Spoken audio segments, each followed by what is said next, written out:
గురుచైత్ర పారాయణం. శ్రీ గురుచైత్ర అధ్యాయం 34. ఓం శ్రీ గణేశాయ నమః. శ్రీ సరస్వత్యై నమః. శ్రీ గురుభ్యో నమః. సిద్ధయోగి అటుపై శ్రీగురుడు చెప్పిన కథ ఇలా కొనసాగించారు. ఆ రాజు పరాశర మహర్షికి నమస్కరించి, స్వామి, ఈ బిడ్డలు పూర్వజన్మలో రుద్రాక్ష మహిమ తెలియకుండానే వాటిని ధరించిన ఇలా రాజపుత్రులుగా జన్మించారు కదా, ఇప్పుడు వాటిని ఇంత శ్రద్ధాభక్తులతో ధరిస్తున్నందుకు ఫలితం ఎలా ఉండబోతుంది అని అడిగాడు. పరాశర మహర్షి కొంచెం ఆలోచించి నిట్టూచి, రాజా, వీరి భవిష్యత్తు గురించి చెబితే నీకు దుఃఖం కలుగుతుంది కనుక అది చెప్పడానికి నా మనసు అంగీకరించడం లేదు అన్నాడు. రాజు ఆందోళనతో అదేమిటో తెలుపమని మరీ మరీ కోరగా ఆ మహర్షి, నాయనా, ఇప్పటి నుండి 8వ రోజున వారు మరణించవలసి ఉన్నది అన్నాడు.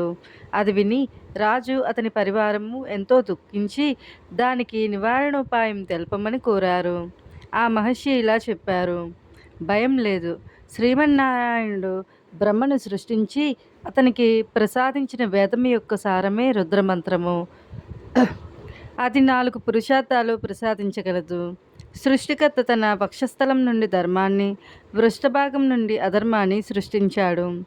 ధర్మాన్ని అనుసరించిన వారికి ఇహపరాలలో సుఖము, అధర్మం అనుసరించిన వారికి దుఃఖము కలుగుతాయి. కామము మొదలగు వికారాలు అధర్మం నుండి పుట్టినవే. వాటిని అనుసరించి మరెన్నో పాపాలున్నాయి.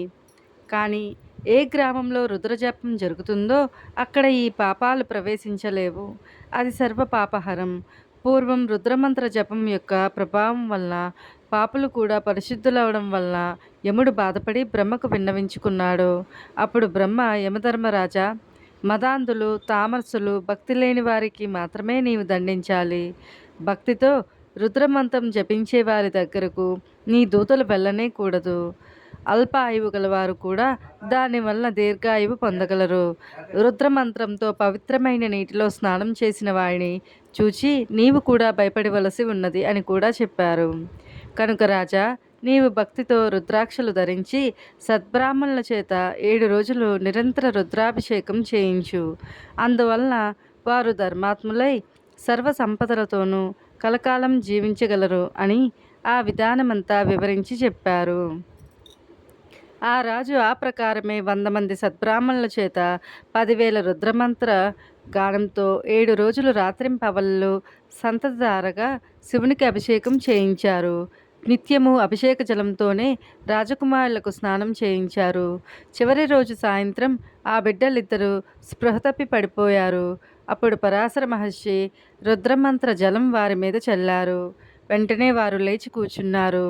అప్పుడు ఆ మహర్షి, బిడ్డల ప్రాణాలు అపహరించడానికి వచ్చిన యమదూతలకు శివదూతలు వచ్చి తరిమివేసి ఆ రాజకుమారులను బ్రతికించారు అని చెప్పాడు. రాజు ఆ సంతోషంతో గొప్ప ఉత్సవం చేసి అంతటి ఉపాయం చెప్పిన మహర్షిని పూజించారు. ఇంతలో నారదుడు అక్కడికి వచ్చి ఆ రాజకుమారులకు 12వ ఏట అపమృత్యు భయమున్నదని, అది తప్పితే పూర్ణాయుద్ధాయమున్నదని చిత్రగుప్తుడు యమధర్మరాజుతో చెప్పిన విషయం తెలిపాడు. అందుకే శ్రీగురునికి రుద్రాధ్యాయం అంటే అంత ప్రీతి.